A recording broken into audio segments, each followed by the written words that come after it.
Welcome to this week's Cooking at Riegelmann's. Today we're in the Bosch kitchen. I'm joined by Sandy Holt from Taste of Excellence, and today we are going to make some stuffed mushrooms. Yes, we are. How do we start? So what I did is I rendered down some bacon, about 4 strips of bacon, and I've just reserved that. So Okay. that's cool.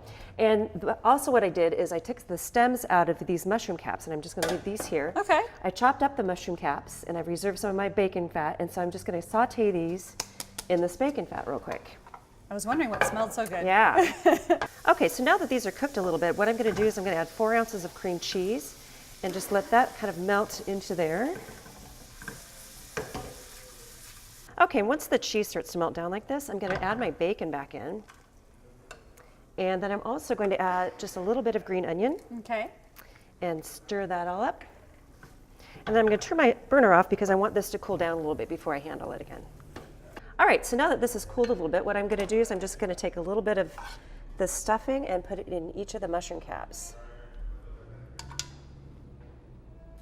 That's super easy. Very easy and very tasty. So this is something that would be good for a holiday party Yeah. or maybe a tailgate or something like that, because it is really pretty quick to throw together And it smells good.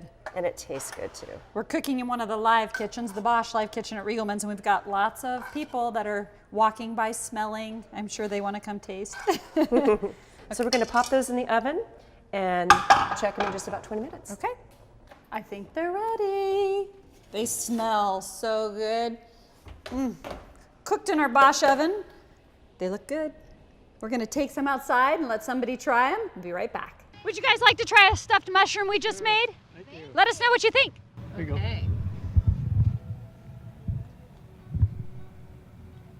I love the stuffing part of it. Lots of cheese. Cheese makes everything yummy. Of course, thank you. You can find the recipe for our stuffed mushrooms at cookingatRiegelmanns.com. Thank you for joining us from the Bosch kitchen at Riegelmann's in downtown Gresham. We'll see you next week. Cooking at Riegelmann's is brought to you by Riegelmann's Appliance in downtown Gresham.